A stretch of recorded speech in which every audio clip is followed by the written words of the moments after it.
Welcome to Horn of Africa Analysis, the podcast that deciphers the complex political currents of one of the world's most strategic regions. I'm your host, and today we're dissecting a tense war of words that's playing out in the public square of social media, but with very real-world implications for peace and stability. The Flashpoint? An article that appeared on African News, fiercely critical of Ethiopia's recent rhetoric on sea access. This wasn't just another opinion piece. It triggered a direct and detailed response from two of Eritrea's most senior officials, Minister of Information Yemane Gebremeskel and Ambassador to the UN Sofia Tesfamariam. What we have is a direct clash of narratives, a microcosm of the simmering tensions between Addis Ababa and Asmara. So let's break it down.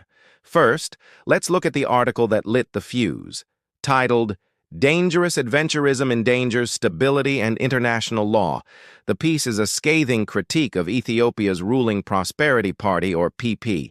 It opens with a powerful Eritrean proverb, a butterfly that claims to cover the earth cannot even cover its own backside. The author uses this to frame Ethiopia's ambition for a sovereign window to the sea as reckless overreach. The article argues that the Prosperity Party is manufacturing a crisis, deliberately packaging an illegal and destabilizing agenda as a legitimate national aspiration. The piece highlights increasingly dangerous rhetoric from Ethiopian officials who have suggested that access to the Red Sea could be secured, if not by diplomacy, then by force. It points to a statement by the Prime Minister comparing the dream of the Nile, realized with the Grand Renaissance Dam, to the Red Sea issue, which he called only a matter of time.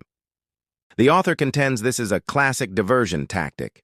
With Ethiopia facing a failing economy, high cost of living, and widespread internal conflicts, the regime is accused of using external adventurism to distract its population and rally nationalist support.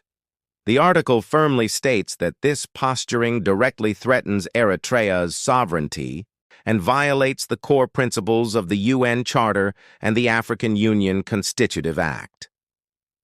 This article did not go unanswered. Eritrea's government, often known for its measured and sometimes opaque communications, took to Twitter for a swift and sharp rebuttal. First up was Minister of Information Yemane Gebremeskel. He mockingly rebrands the Prosperity Party as the Potemkin Party, suggesting their power is an elaborate facade. He dismisses Ethiopia's claim of being encapsulated, or landlocked, as banal, as it is disingenuous. His core argument is that Ethiopia, far from being trapped, enjoys a buyer's market for port access. He asserts that sea access is readily available through good faith legal and commercial agreements with all of its neighbors. But the most detailed response came in a multi-part thread from Eritrea's ambassador to the UN, Sofia Tesfamariam. She doesn't just rebut the claims, she systematically dismantles them. She starts with the encapsulated narrative, deploying a vivid analogy. Calling Ethiopia encapsulated is like calling the elephant in the room, trapped by the furniture. With 6 neighbors, she argues, Ethiopia cannot be boxed in unless it insists on drawing the box itself. Ambassador Tesfamariam then distinguishes between rhetoric and responsibility. She calls the Ethiopian Prime Minister's dramatic warnings that any Ethiopian who believes the country will remain a geographic prisoner is a dead one, as political theater rather than constructive dialogue. She brings the conversation back to the ground, stating that the people of the region, Eritreans, Somalis, Djiboutians, and others, need tangible things like jobs, schools, and roads, not lectures about geography or slippery metaphors. And this is where she makes her most critical point: the difference between access and ownership. She clarifies that owning a port means full sovereignty, something no neighbor can just hand over like a cup of water. Access, on the other hand, is a standard international practice, citing examples like Bolivia using Chilean ports or South Sudan relying on Port Sudan. Ethiopia, she states, already has this access through Djibouti. She accuses the Prosperity Party of deliberately conflating these two concepts to fuel delusions of being trapped and mislead its own population. This, she argues, has a high cost: false expectations, misallocated resources, and unnecessary tension and wars. Finally, she offers a new word to frame the future. Let's replace the word encapsulated, she writes, with the word that really matters: integrated. She paints a future built on roads, railways, and trade, not trial balloons, empty metaphors, or theatrical rhetoric. It's a call for commerce, not coercion. So what do we make of this very public dispute? It's clear that while Ethiopian Prime Minister Abiy Ahmed has at times said he prefers a peaceful approach, his repeated framing of sea access as an existential issue has deeply alarmed his neighbors.